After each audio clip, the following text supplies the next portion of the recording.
afternoon, sir. Good afternoon, beta. Good afternoon. Khushi Mehra present. Okay, beta. Good afternoon.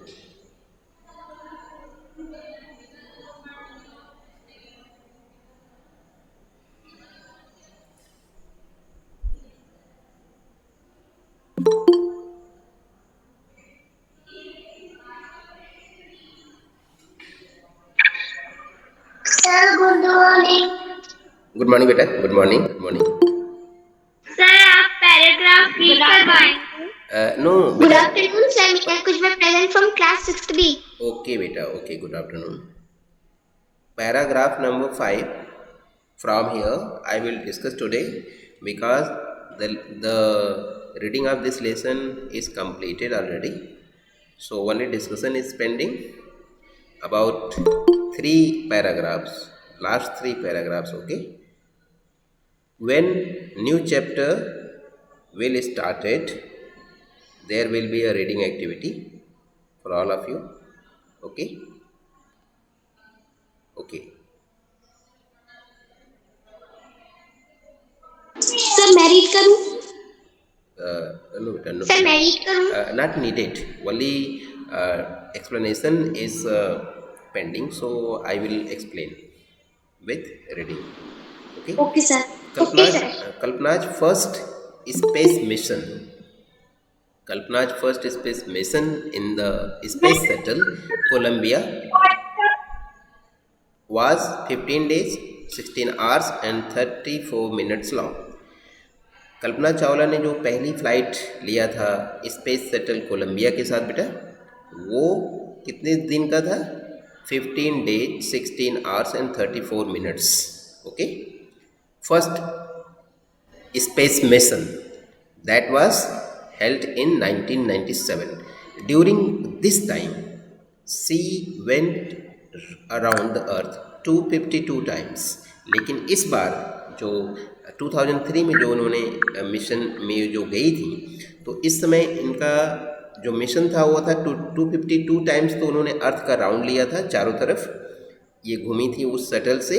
The crew included A Japanese and Ukrainian astronaut. और उस crew members में एक Ukraine का और एक जापानी astronaut भी उसमें था. ठीक है. The crew performed experiments such as pollinating plants to observe food growth in space. और ये जो पूरा का पूरा जो ग्रुप था, जो इस मिशन में जो लोग गए थे, इसको हम क्रू मेंबर्स कहेंगे, जो इस फ्लाइट में सभी लोग थे, ये सभी क्रू मेंबर्स थे. इन्होंने एक्सपेरिमेंट किए, वहाँ पर जाकर के इन्होंने प्रयोग किए, टेस्ट किए. और टेस्ट किस बारे में किया कि जो पौधों का जो पॉलिनेटिंग होता है, किस तरह से पौधे पनपते हैं, किस तरह से पौधे बढ़ते हैं, उसको ऑब्ज़र्व करना था, उसको देखना था. इससे पता चल जाए कि स्पेस में क्या हम खेती कर सकते हैं, स्पेस में, अंतरिक्ष में क्या हम खेती कर सकते हैं. इससे संबंधित इनका एक्सपेरिमेंट था कि क्या हम वहाँ पर खेती बाड़ी कर सकते हैं, पौधों को उगा सकते हैं. ठीक है. And test for making stronger metals. जो मजबूत मेटल है, जो धातुएं होती हैं, जैसे लोहा है, पीतल है, तांबा है, इस तरह की जो धातुएं हैं उनके बारे में भी टेस्ट उनको करना था, एक्सपेरिमेंट करना था. And faster computer chips. और तेज गति से चलने वाले जो कंप्यूटर चिप हैं, जो कंप्यूटर चिप्स जो तेज स्पीड से काम कर सकते हैं, उनके बारे में भी एक्सपेरिमेंट करना था. All for a price tag of about $56 million. $56 million इस सब में खर्च होने वाले थे. इन सब प्रयोगों को करने में, इन सब टेस्ट को करने में $56 मिलियन रुपए खर्च होने वाले थे. All for a price tag of about $56 million. यानी इतने पैसे अमेरिका ने इस मिशन के लिए खर्च करने वाला था. ठीक है.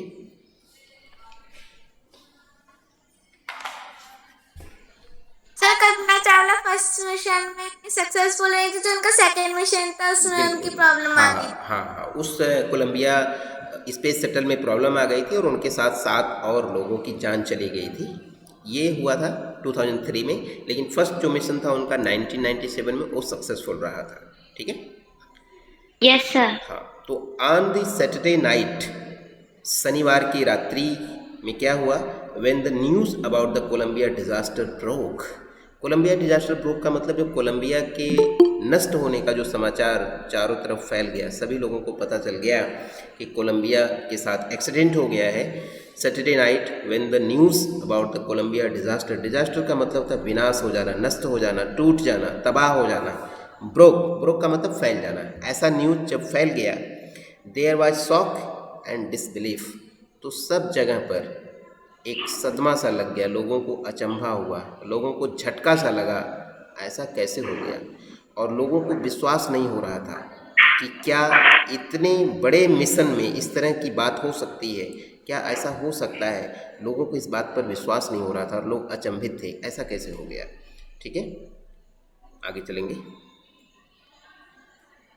द टाउन ऑफ करनाल, और करनाल की अगर हम बात करें, जहाँ से कल्पना चावला अपना संबंध रखती थी, जहाँ पर उनका पैतृक घर था, जहाँ पर उनका जन्म हुआ था, जहाँ पर उन्होंने पढ़ाई लिखाई किया था, अगर वहाँ की बात करते हैं तो वहाँ पर क्या हुआ देखेंगे। The town of Karnal spent a sleepless night as thousands of households stayed glued to their television sets in the hope that Kalpana and the crew had somehow survived. जब ये समाचार फैला कि अब स्पेस शटल कोलंबिया में आग लग गई है और वो ऊपर से आ रहा है, क्योंकि आप सब लोग समझ सकते हैं कि जब इस तरह का मिशन भेजा जाता है तो एक एक सेकेंड उस पर नज़र रहती है, कंप्यूटर से उस पर नज़र रखी जाती है, उसको ऑब्ज़र्व किया जाता है, उसको देखा जाता है कि उसके साथ क्या हो रहा है। एक एक सेकेंड, मतलब एक सेकेंड के लिए भी उससे कांटेक्ट नहीं हटता है, उसके बारे में जानकारी लेते रहते हैं। तो उस दिन क्या हुआ, जब ये समाचार फैल गया तो करनाल के पूरे लोग, सभी लोग उस रात्रि, पूरे रात्रि सोए नहीं, बिल्कुल भी रात्रि में कोई नहीं सोया। और हजारों हजार जो लोग हैं जो घरों में रह रहे थे, उस सभी लोग अपने उस टेलीविज़न से चिपके रहे। स्टेट ग्लूड का मतलब कि लगातार देखते रहे, टेलीविज़न को चिपके रहे, वहाँ से उनकी नज़रें नहीं हटी। इस आशा में वे न्यूज़ देख रहे थे कि क्या पता कुछ ऐसा समाचार हमें मिल जाए कि कल्पना चावला और उसके सभी साथी बचा लिए गए हैं, उनकी जान बच गई है। इस तरह का न्यूज़ सुनने के लिए वो लगातार टेलीविज़न सेट पर जमे हुए थे, इस खुशखबरी के लिए जमे हुए थे कि किसी तरह उनकी जान बचाई जा सके। Kalpana and crew had somehow survived. और जर्नलिस्ट रोट, एक जर्नलिस्ट ने इस बात को लिखा था बाद में, क्या लिखा था, सी वाज ए हीरोइन, वह एक बहादुर थी, वह एक नायिका थी, वह एक बहादुरी भरा काम उसने किया था। सी वाज ए हीरोइन, वह बहुत ही बहादुर थी। It takes enormous ability to become an astronaut. तो पत्रकार ने ये लिखा था कि इस तरह का एस्ट्रोनॉट बनना, इस तरह का अंतरिक्ष यात्री बनने के लिए बहुत ज़्यादा बड़ी मात्रा में आपको योग्यता की ज़रूरत होती है। ये कोई सामान्य बात नहीं है।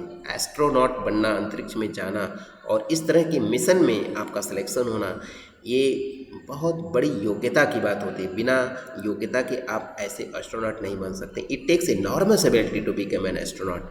इसके लिए बहुत योग्यता की ज़रूरत होती है। You need to know a lot about everything. आपको सब चीज़ों के बारे में बहुत कुछ जानना ज़रूरी होता है।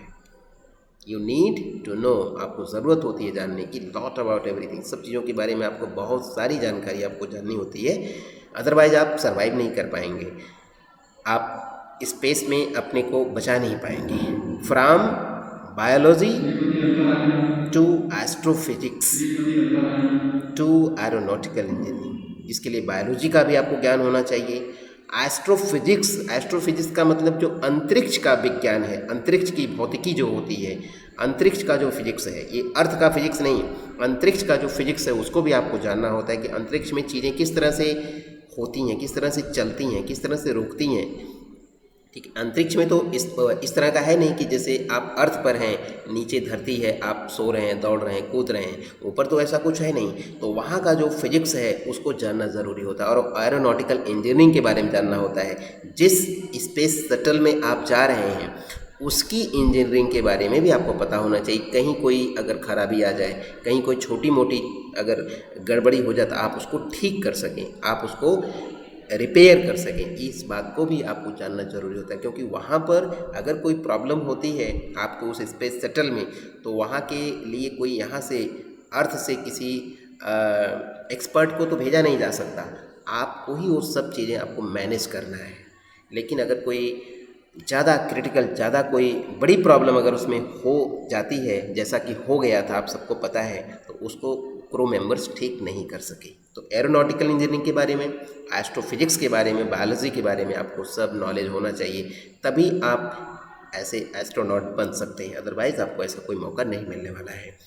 इन दिस एज आप सुपर स्पेशलाइजेशन, अगर हम वर्तमान जो युग चल रहा है, जो वर्तमान समय चल रहा है, जिसमें सुपर स्पेशलाइजेशन का समय है। सुपर स्पेशलाइजेशन का समय, इसका मतलब है कि किसी भी फील्ड में आपके पास बहुत अधिक नॉलेज होना चाहिए, तभी आपका नाम आता है, तभी आप उसमें सर्वाइव कर पाते हैं और तभी आप उसमें कुछ कर पाते हैं। सुपर स्पेशलाइजेशन मतलब सुपर एक्सपर्टाइजेशन, विशेष कौशल की ज़रूरत होती है, टॉप क्लास एबिलिटी की ज़रूरत होती है आज के समय में, अगर आपको कुछ बड़ा करना है। In this age of super specialisation you must have encyclopaedic knowledge. Encyclopaedic knowledge का मतलब होता है सब प्रकार का नॉलेज। एनसाइक्लोपीडिक का मतलब होता है विश्वकोश। तो विश्वकोश का मतलब है कि उसके बारे में जितनी भी जानकारी है सब कुछ आपके पास होना चाहिए, कुछ भी, कोई भी पॉइंट आपसे नहीं छूटना चाहिए। Encyclopaedic knowledge to be an astronaut. तो एस्ट्रोनॉट होना बहुत बड़ी बात थी। आपको इतने सारे फील्ड के बारे में जानकारी होगी, तभी आप वहाँ तक पहुँचेंगे और तभी आप वहाँ पर जाके कुछ कर पाएंगे।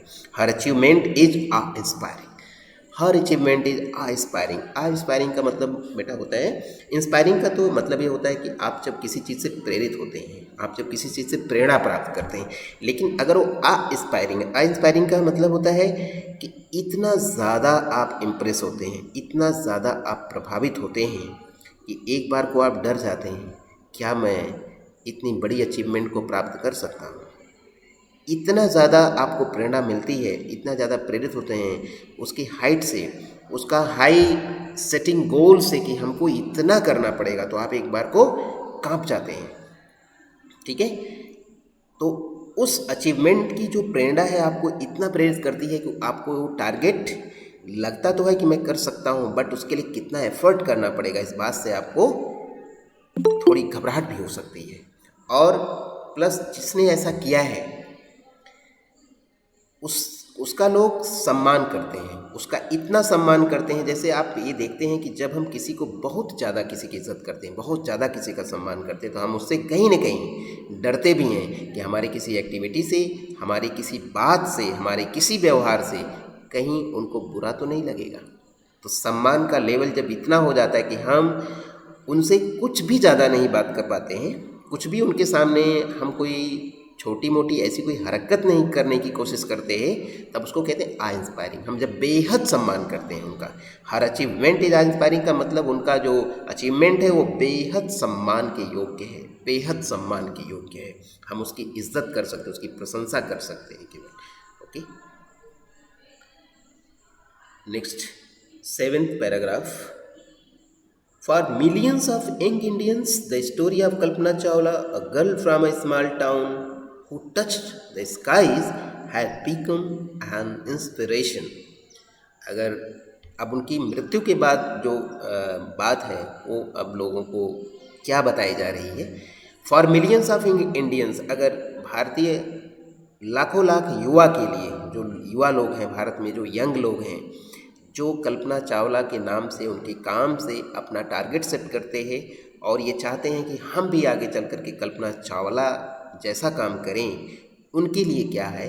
For millions of young Indians the story of Kalpana Chawla, जो कल्पना चावला की स्टोरी है, a girl from a small town, छोटा सा एक शहर है हरियाणा का जिसको करनाल बोलते हैं।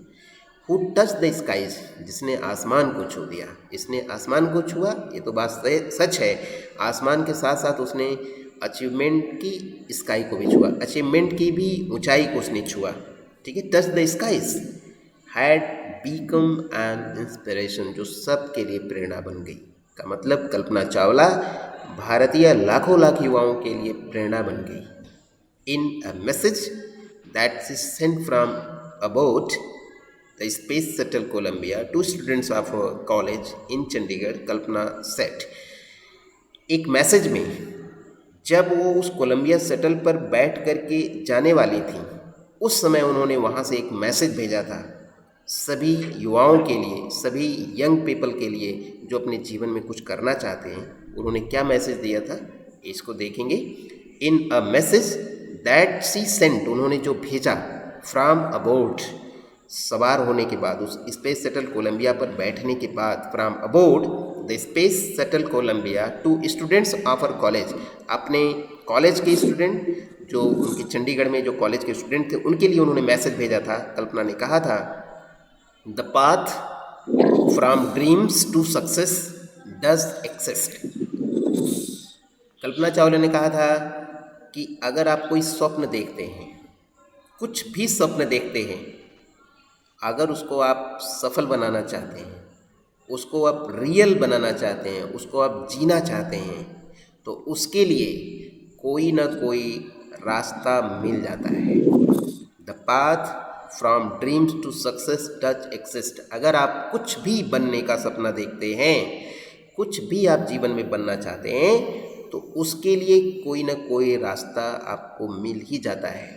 केवल आपके पास वो ड्रीम होना चाहिए, आपके पास वो स्वप्न होना चाहिए और आपके पास वो मेहनत करने का जज्बा होना चाहिए। रास्ते तो मिल जाते हैं, उन रास्तों पर चलना आपका काम है। रास्ता आपको ऐसे ही लेकर के नहीं जाएगा, उन रास्ते पर आपको चलना होगा, आपको मेहनत करना पड़ेगा, आपको अपना जुनून दिखाना पड़ेगा। तो स्वप्न से सफलता तक का रास्ता आपको मिलता है। May you have the vision to find it. बस आपके पास वो दृष्टि होनी चाहिए, आपके पास वो मस्तिष्क, वो दृष्टि होनी चाहिए जिससे कि आप वो पहचान सकें कि वो रास्ता कौन सा है। May you have the vision to find it, the courage to get on to it. अब बात आ गई करेज की। करेज का मतलब आपके पास वो हिम्मत होनी चाहिए कि आप उस रास्ते पर चल सकें, क्योंकि सफलता का रास्ता बहुत कठिन होता है। जी बेटा बोलो। सर, जी, एनकरेज का मतलब क्या होता है? एनकरेज का मतलब होता है किसी दूसरे के हौसले को बढ़ाना, किसी दूसरे की हिम्मत को बढ़ा देना, किसी दूसरे को मोटिवेट कर देना। लेकिन यहाँ पर बेटा करेज लिखा है। यहाँ पर करेज का मतलब है अपनी हिम्मत, अपना साहस, अपना जज्बा। जब आप डरते नहीं हैं, हिम्मत से आप आगे बढ़ते हैं। तो जब भी हम अपने जीवन में कुछ भी सफलता प्राप्त करना चाहते हैं, उसका रास्ता पहले हमें पता होना चाहिए कि किस रास्ते से हमें सफलता मिलेगी, और उस रास्ते पर चलने के लिए हमारे अंदर हिम्मत होनी चाहिए, हमारे अंदर वो साहस होना चाहिए कि हम चल सकें। कई बार हम चलना शुरू करते हैं लेकिन कुछ समय बाद लगता है नहीं, हमसे नहीं होगा, और हम डर के मारे पीछे आ जाते हैं। ठीक है, तो ये चीज़ नहीं होना चाहिए। तो कल्पना चावला ने कहा था कि अगर आप सपने को सच करना चाहते हैं तो आपको रास्ता ढूंढना पड़ेगा और रास्ते पर हिम्मत के साथ आगे बढ़ना होगा। Wishing you a great journey. आप सबको महान यात्रा की शुभकामनाएं। इसका मतलब उसने सभी यंग इंडियन से कहा था, सभी उन दोस्तों से, अपने चंडीगढ़ के उस कॉलेज के स्टूडेंट से कहा था कि आपकी जो बड़ी जर्नी है, आपका जो बड़ा टारगेट है, उस रास्ते पर आप चलें। इसके लिए मेरी आप सबको शुभकामनाएं। सर, आपकी स्क्रीन प्रेजेंट नहीं हो रही। ओके, स्क्रीन विजिबल नहीं हो रही, मैं देखता हूँ जरा क्या बात है। सही दिख रही है। हाँ बेटा, सही दिख रही है। यस बेटा, सर, आप दिखने लगी। हाँ हो सकता है, बीच बीच में प्रॉब्लम होती है वाईफाई कनेक्शन की। तो अभी ठीक है, अभी वाईफाई का कनेक्शन यहाँ पर ठीक चल रहा है, तो कोई प्रॉब्लम नहीं होना चाहिए। तो उसने अपने कॉलेज के स्टूडेंट्स का भी हौसला बढ़ाया था कि आप लोग आगे बढ़िए, मेरी आप सबको शुभकामनाएं। There will be surely be many who start off on this journey to fulfil their dreams. Okay बेटा, जो सबसे, सर, हाँ बेटा, सर अभी भी ये कॉलेज है कि चंडीगढ़ में? श्योर। कॉलेज वगैरह कभी ऐसा नहीं होता बेटा, कॉलेज कभी खत्म नहीं होते हैं। कॉलेज एक बार खुल गया तो निश्चित रूप से जिस कॉलेज में कल्पना चावला ने अपनी पढ़ाई की थी वो कॉलेज कहीं थोड़ी नहीं गया होगा, कॉलेज चल रहा होगा, श्योर 100%। और सर कल्पना चावला ने टैगोर स्कूल में अपनी स्टडी करी थी ना पूरी क्या बेटा? टैगोर कल्पना चावला ने टैगोर स्कूल में अपनी स्टडी पूरी करी थी ना टैगोर स्कूल में। हैवर स्कूल में नहीं बेटा, उसके स्कूल का नाम तो यहाँ पर नहीं दिया था। आप देख सकते हैं उसके स्कूल के बारे में तो दिया था ना यहाँ पर, आप देख सकते हैं। हाँ, कल्पना चावला ने पढ़ाई के बारे में तो सब शुरुआत में बता दिया गया था। देखिए यहाँ पर देखेंगे आप, बैचलर ऑफ साइंस की डिग्री उन्होंने मेरे ख्याल से करनाल से ही पढ़ा था उन्होंने। हाँ, लास्ट में उन्होंने जो अपनी मास्टर्स डिग्री लिया था वो यूनाइटेड स्टेट्स में लिया था मास्टर डिग्री, और पीएचडी भी उन्होंने अमेरिका से ही किया था। ठीक है। हाँ, टैगोर स्कूल से उन्होंने अपनी इंजीनियरिंग कॉलेज की जो डिग्री है वो पूरी किया था। ठीक है। और इसके बाद उन्होंने बैचलर ऑफ साइंस की डिग्री एरोनॉटिकल इंजीनियरिंग में पूरा किया था। तो प्लेस का नाम तो नहीं दिया है, बस इतना दिया है टैगोर स्कूल से उन्होंने इंजीनियरिंग कॉलेज से उन्होंने ग्रेजुएशन पूरा किया था। ग्रेजुएट चावला की कॉमिक थी तो उसमें लिखा। हाँ बेटा, अगर कल्पना चावला के बारे में कोई कॉमिक है तो उसमें जो जानकारी होगी वो सही होगी। ठीक है। तो लास्ट पेज पर अभी हम आपको एक्सप्लेन कर रहे थे कि there will be surely be many who start off on this journey.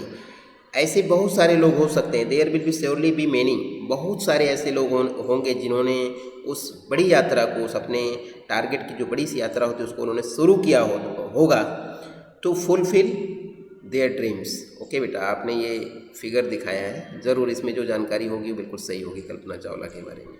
Very good, इसको आप पढ़िए ध्यान से। हाँ हाँ, ओके बेटा, आप दिखाइए इसको थोड़ा सा, इसके कुछ तो ये वाली बुक। हाँ हाँ, अच्छी है बुक, बहुत अच्छी है बेटा। हाँ, बहुत बढ़िया। ओके बेटा, ओके, चलिए ठीक है। ओके बेटा, गुड। चलिए आगे देखते हैं। बहुत सारे ऐसे लोग होंगे जिन्होंने उस जर्नी को शुरू किया होगा और उनके सपनों को, अपने सपनों को जो उन्होंने सपने देखे थे उसको उन्होंने पूरा किया होगा। इसका कहने का मतलब है कि कल्पना चावला की बातों से ज़रूर ऐसे अनोखे लोग होंगे जिन्होंने इंस्पिरेशन लिया होगा, प्रेरणा लिया होगा और उसको उन्होंने पूरा किया होगा। ठीक है। ओके, तो अब इस लेसन्स के जो क्वेश्चन आंसर है आप लोग इसको ज़रूर करेंगे। ठीक है, पूरा करेंगे। और नेक्स्ट जो चैप्टर होगा वो हम, अगला पोएम है ब्यूटी को हम नेक्स्ट क्लास में डिस्कस करेंगे, ज़्यादा अच्छा रहेगा। Okay sir. ठीक है बेटा। जी बेटा। मंडे बुक सर, हाँ, ये मंडे। पोएम अपनी चैप्टर के बाद इनके भी क्वेश्चन आंसर लिखने होते हैं। क्वेश्चन आंसर इसके ज़्यादा इम्पोर्टेंट नहीं होते हैं। जो भी पोएम्स होती है, पोएम की केवल पोएम की जो मीनिंग है उसके सेंस को समझने पर आपका फोकस होना चाहिए। इसके क्वेश्चन आंसर इतने इम्पोर्टेंट नहीं होते जो कि परीक्षा में आते हैं। ठीक है। हाँ, सिंपल कोई क्वेश्चन हो सकता है वो लोग, लेकिन ऐसे डायरेक्ट क्वेश्चन नहीं देंगे। हम पहले पोएम देंगे, पोएम में से ही हम क्वेश्चन पूछेंगे, डायरेक्ट क्वेश्चन नहीं पूछेंगे। ठीक है। Okay sir. हाँ, पोएम की कुछ लाइनें हम दे देंगे, 6 to 8 लाइन देंगे और उसके बाद उसमें से हम क्वेश्चन पूछते हैं परीक्षा में। ठीक है बेटा। लेकिन पोएम को समझना जरूरी है। पोएम को आप पढ़िए, उसका पूरा एंजॉय करिए, उसको समझिए कितनी सर, क्या उसमें कहा गया है। यस सर बेटा। एग्जाम कब होंगे? एग्ज़ाम्स आपके अभी तक तो डेट नहीं आई है, लेकिन ये मान के चलिए कि इस जुलाई के लास्ट में हो सकता है। जुलाई के लास्ट में हो सकता है आपका PT1 हो जाए, PT1। ठीक है। Okay sir. जी बेटा। Bye sir, have a nice day. Thank you बेटा, thank you, thank you, sir bye sir. Thank you बेटा।